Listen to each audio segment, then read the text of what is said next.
There are forces of good and forces of evil at work in the world today. What are these forces? Who is responsible for the good? And who is responsible for the evil? Richard Shoff talks about current events which are rarely discussed by the mainstream media, events that affect us all. This program seeks to identify, to inform, and to equip the believer for what's ahead. Welcome to What in the World is Going On? This is What in the World's Going On. I am your host, Richard Shoff. Program is sponsored by Lincoln Log Homes. We're pro-Christian, pro-American, pro-life, pro-Second Amendment, and here only by the grace of God. Coming to you this 4th of July weekend, weren't you proud of our president on the 4th of July? Once again, President Trump stood tall in the saddle as our commander-in-chief. He certainly made us proud to be Americans. Made me proud of our military. Made me proud of his accomplishments since he's been in office. Thank you, Mr. President. Thank you indeed. The next election, folks, 2020, could be our last election as a constitutional republic as we now enjoy it. I'm not the only one that's thought that. I'm the one that's going to tell you about it today. Just one election away. How crucial it is. How vital it's going to be. You see, one of the things, much of what our president's been able to do is over Congress. It's without him. So he's done it by executive order. Those executive orders can be easily overturned, the same as Trump has overturned many of Obama's. The Supreme Court can be packed. It's not a constitutional move that has to be done. All they've got to do is expand the number on the Supreme Court.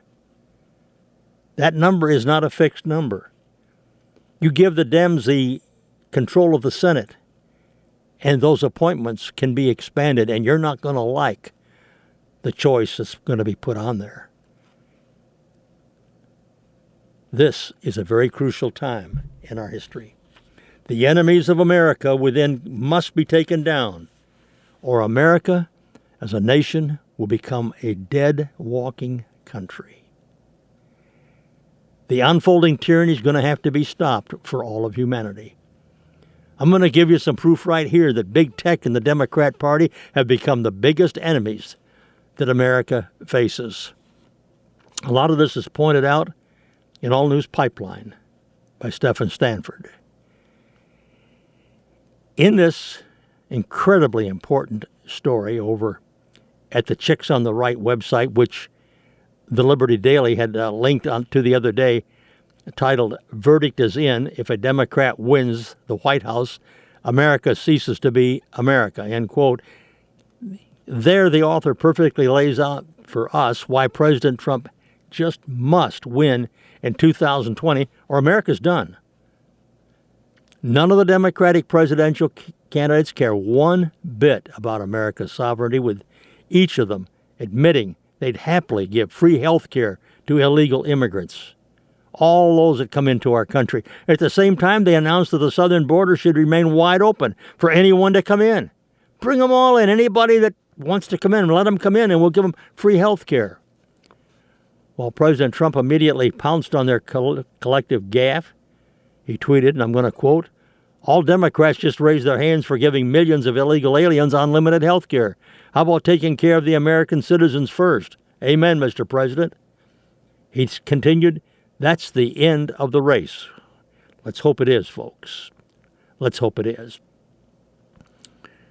Chicks on the Right story about the end of America received extra confirmation during a stunning interview with President Putin, who admitted something that we've long reported upon from the ANP, with Putin bluntly stating, quote, "Liberalism is a vehicle for tyranny," end quote. Pretty good for a communist dictator, huh?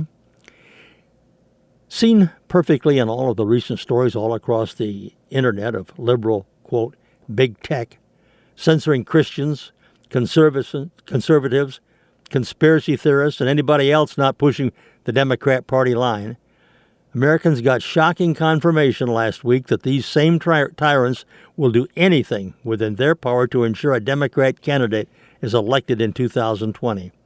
Their Twitter going so far as to announcing that they'll censor President Trump's tweets if he violates their rules which are seemingly only enforced against conservatives, with liberals allowed to spout and spew all of the hatred that their little hearts desires. Most of the entire Democrat Party, and definitely big tech, embracing globalism. It's easy with that happening to understand why some truly believe that the entire Democrat Party is the very real enemy of America within. An enemy that must be taken down for freedom, liberty, and even America as a nation to survive. You take a look at the recent Democrat debate, the second part of it. Every one of those idiots raised their hands to indicate that, yeah, they'd give free health care to people who are not supposed to even be here. But it's worse than that. They also wouldn't even deport people who aren't supposed to be here, unless they committed some kind of a terrible, horrible crime. Every Democrat candidate in that second debate raised their hand, including Joe Biden. They're literally admitting out loud that we don't have borders. I mean, what's the point of a legal process if there's no consequence? And in fact, there's only benefits in coming here illegally.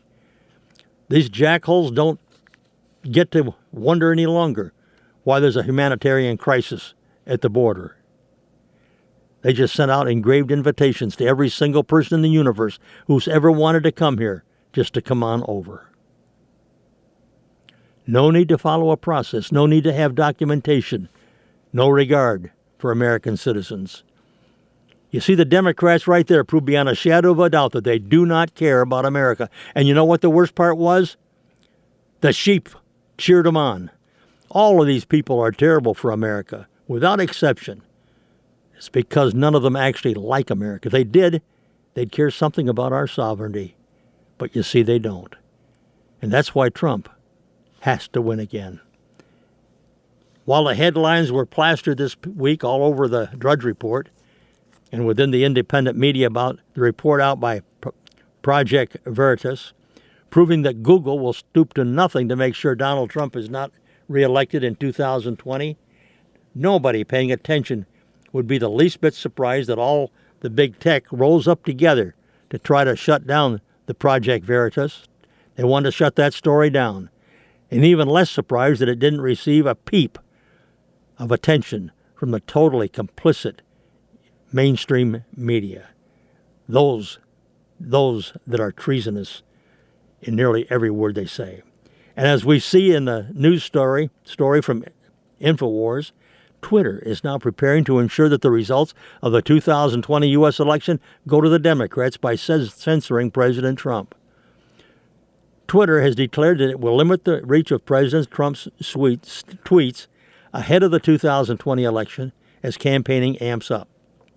The social media platform, which has come under fire recently for silencing many prominent conservative voices online, notes that it will begin using algorithms to mark down Americans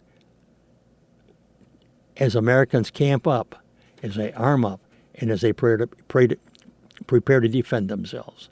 As they want to defend our families, our loved ones, and any other innocent who stands in the crosshair of these mad psychopaths now ravaging across American cities. And if all that isn't bad enough, as we learn from Alpha News MN, this is one of the world's most popular knitting websites. They banned their members from saying anything positive about Donald Trump. Yeah, really, seriously. Creativity and crafted transcend political ideology, or so you'd think. This week, Revelry.com, one of the internet's most popular gathering sites for people that crochet, and with a reported 8.5 million users, publicly smeared and ejected conservative members who support President Donald Trump, all in the name of protecting the precious, inclusive, safe space that they wanted to have. Welcome to the opposite world, folks. There's no rest for vengeful social justice warriors. Revelry's founders announced, and I'm quoting, "We are banning support of Donald Trump and his administration on Ravelry." This includes support in the form of forms, posts, projects, patterns, profiles, and all other content. The progressive operators at Revelry declared that every right-winger on the Fiber Arts Forum who supports our commander-in-chief is really just a member of the Klan, a domestic terrorist, welding sharp needles instead of flaming crosses and nooses. Doesn't matter whether you support the White House because you're pro-border, pro-life, pro-entrepreneur, pro-limited government, anti-collectivist, or anti-socialist. Quote, "We cannot provide a space that is inclusive of all and also allows support for open white supremacy." Their quote from their management. In case you weren't clear on Revelry equating all Trump support with violent racism, the defamers decried the following, and I quote, "Support of the Trump administration is undeniable support for white supremacy," end quote. So watch out, America. Knitted MAGA bennies are the new MAGA baseball caps of hate. Trump 2020 T-caps are the new white hoods. Red, white, and blue twisted cable car warmers are subversive tools of racist oppression. So with Democrats and big tech proving that they'll do absolutely anything to steal the election, in the 2020 presidential election, while they still blame Russia for 2016 election meddling, despite the fact that big tech and the mainstream media have much more power to do so than Russia ever will, Christians and conservatives better be prepared for absolutely anything in the days ahead as America moves into the hot zone and tempers flare up across the country like never before since the Civil War. This leading up to our 2020 election and the most important presidential race in history.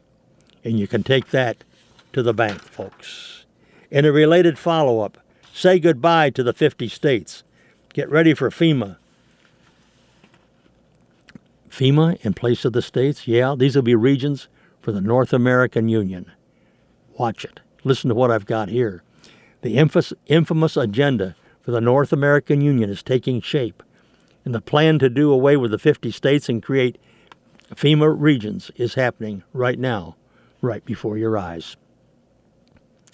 Economically, according to Parga Kama, a contributor for the New York Times, America would thrive more if the government did away with the states and created regions. At first glance, the plan seemed to be a good idea, but, brother, we must observe the hidden motive. The states of America exist, folks, to protect the rights of the individual rather than that of the collective. However, given the agenda currently underway, the rights of the individual are being forsaken and the feelings of the collective throttled upon the masses. According to Pereg and those sourced in the report, the 50 states are dysfunctional and very messy, especially economically.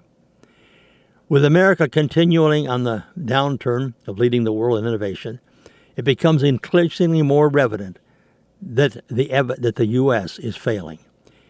Advanced economics in Western Europe and Asia are reorientating themselves around robust urban clusters of advanced industry, he says. However, let me ask you folks, do you think that's the real motive behind it all?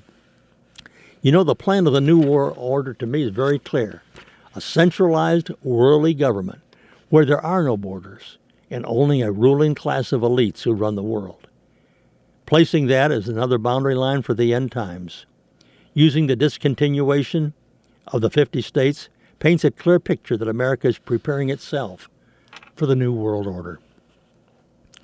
The entire plan for 7 states bases itself on the fact that some states are failing while others have already bounced back after the 2008 financial crisis. However, exposing the real motives behind the crisis shows that this agenda for 7 states is all a part of a larger scheme to further dwindle the individual rights of Americans and to do away with borders and boundaries, furthering the agenda of the one world government and the one world order. The idea to combine states and do away with the border lines is not a new one. It began about 32 years ago or so, proposed by a man named Joel Garou. His idea was to have 9 states. Given the furthering of time, it's now been dwindled down to 7, which should only make one wonder how long before it'll dwindle down to 1. You see, centralizing of government's never a good idea. And that's the undoubted plan for all of it, federalizing all police forces to act as one rather than several hundred, painstakingly showcases the agenda for the North American Union. Where the plan began is where the answer lies. Taken from his bio, Joel Garreau is an explorer of culture, values, and change. To aid those who follow later, he frequently publishes mental maps. He is a humanist, further proving the point that the agenda for North America to be split into regions is an elitist one. It's not for furthering the rights of individuals, but rather the feelings of the collective. Joel is not the only one who's pushing this agenda. Hillary pushed it. That was her agenda. And she claimed that America would have no boundaries if she was elected. She said she'd get rid of them within 100 days after her arrival in the Oval Office. Thank God she never made that. Isn't that wonderful? Seriously, as we've talked on this program before, the fact that she didn't make it is an answer to the fervent prayer of millions of freedom-loving Americans. Back to our subject, further in the agenda of the North America Union and doing away with the states brings about a strange coincidence. Under martial law, you see, or during a martial crisis, a national crisis, a new map takes shape, and that map is the FEMA Regions Map. This map uncovers an astounding resemblance of the new 7-state map. You see, the idea is not a new one, and the plan to create the North American Union is happening right now. In fact, according to Forbes, it will potentially happen over the next decade, and they were stating that back in 2013. This entire agenda resembles that of the North American Union, which is a part of the larger United Nations agenda for 2030. History repeats itself, folks. It destroys the current state, and it bears the resemblance of something which happened in the past and brought about the bloodiest civil war in the world. The question now is, as they further into the agenda of the North American Union, will it bring about another civil war? Think about it. Think how horrible the cost of lives in the last one. Is that what we're looking at again? Another civil war? And meantime, have you noticed that Christianity is under siege in America? In this great country, it's not a crime to be a Christian, not yet at least. But you know the left is working on it. Free expression of religion is not just shunned, it's ridiculed and mocked. Anti-Christian bigotry is the only form of acceptable intolerance remaining in this country, to be encouraged and incited by our tolerant liberal friends in academia, the media, and entertainment. Christian principles were foundational to the American Republic. Yet what matters to the left is silencing the Christian influence of this nation. You see, the battle to destroy Christianity is really the battle to destroy America. Let me repeat that, folks. The battle to destroy Christianity is really the battle to destroy America. The intolerant left is replacing the structure of an orderly and benevolent norm with falsehoods, distortions, intimidation, and violence. Unfortunately, traditional American Christians have been on the losing end of the culture war for a long time. America's Christian heritage centers on the idea that we were born with equal rights in the eyes of our Creator. It follows that our laws should be applied equally to all, and that freedom of conscience and freedom of speech would be hallmarks to this republic.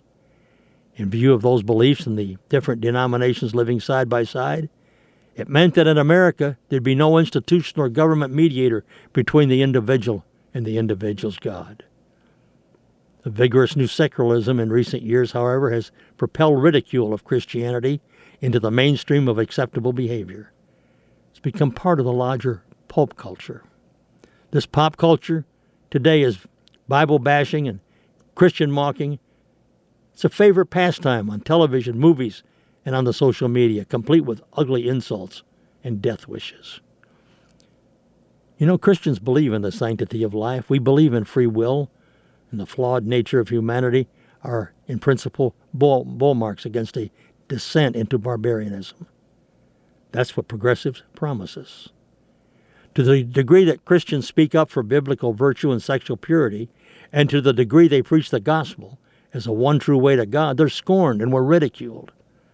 It's beyond ridicule when their observance of biblical sexuality or their opposition to the reclassification of marriage gets them labeled as contemptible extremists and bigots who they say are not worth the air that we breathe. Much of the rhetoric of the left is hateful and over the top, and really it should be condemned. The attack on the free exercise of religion, it moves now beyond prayer at football games and commitment ceremonies. It's moved to legal battles over wedding cakes. Bible-believing people are frequently likened to ISIS, charged with wanting to create a Taliban type of theocracy of haters. Many Christians are concerned with what they perceive to be the increasing secularization of popular culture today. They express concern that Christianity will one day become hated and persecuted in America, as it is in much of the world. And folks, that day may not be far off. The Judeo-Christian morals upon which the United States was founded are unacceptable to the left because they're an obstacle to a government takeover. A relatively small group of atheistic and radical activists, such as the ACLU and the judicial activism of the courts, have succeeded in banning prayer from schools and Christian symbols from public buildings. At the same time, religious speech has been banned in political debate, and Christianity is removed from the common way of life. By the way, there's a new book out, an excellent book. I haven't read it, but I'm going to get it. Great reviews. Dark Agenda by David Horowitz. It chronicles this activity in that book from the report that I've read. You ought to get it.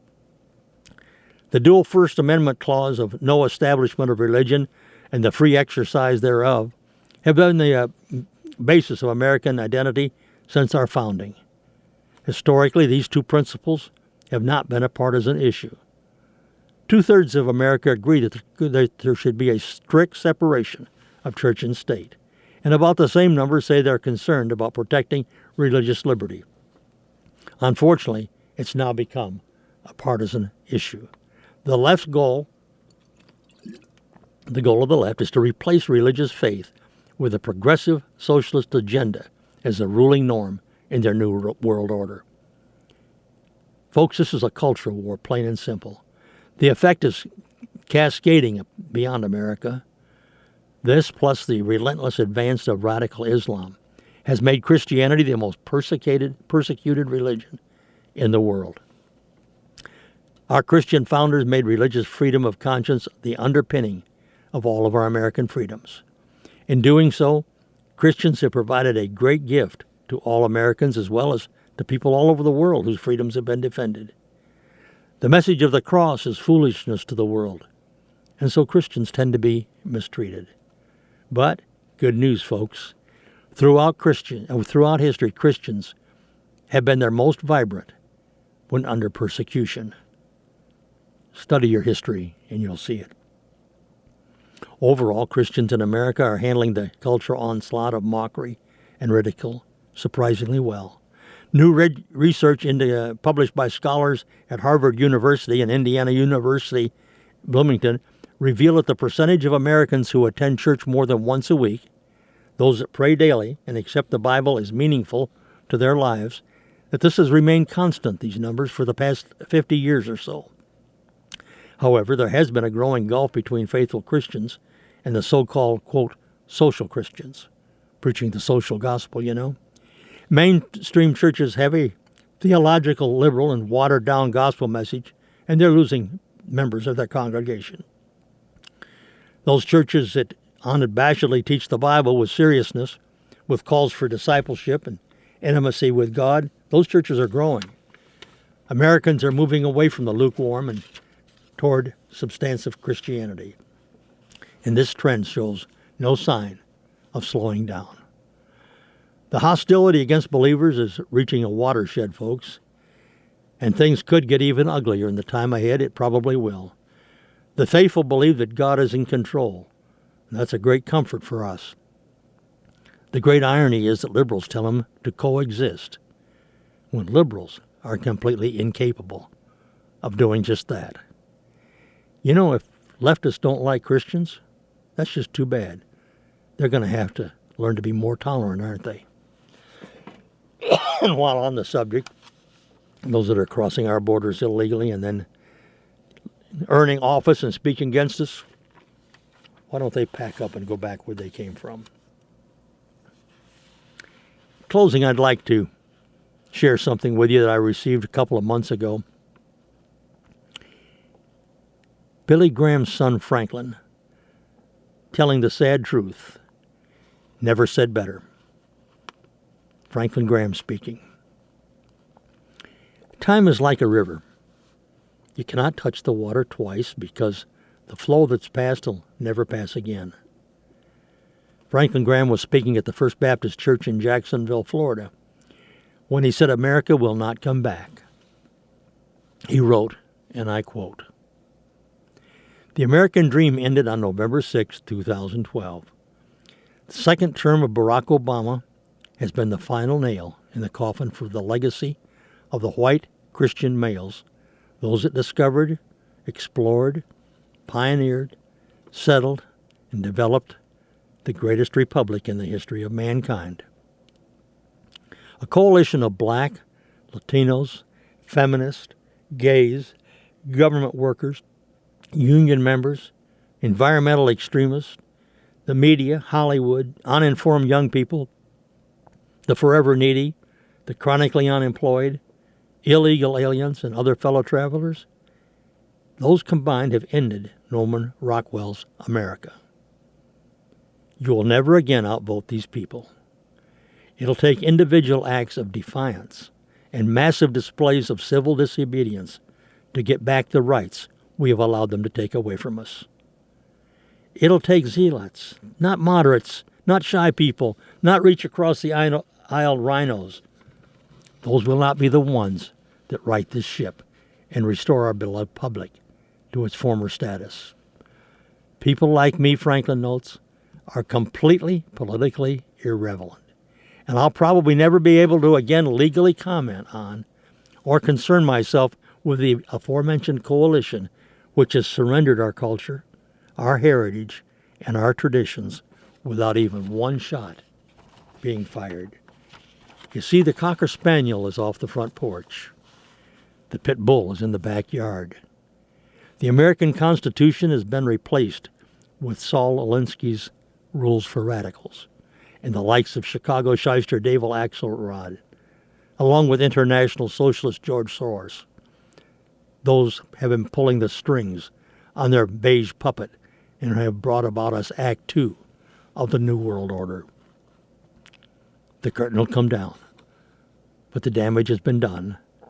The story has been told. Those who come after us will once again have to risk their lives, their fortunes, and their sacred honor to bring back the republic that this generation has timidly frittered away due to white guilt and political correctness. In God we trust. And this is me adding the closing sentiments to his good article. It's in his name we must pray. It's in his name that we must defend his cause. And it's in his name that we must fight for our republic. Would you join me in those prayers and whether other action is needed to preserve our republic? God bless until next week.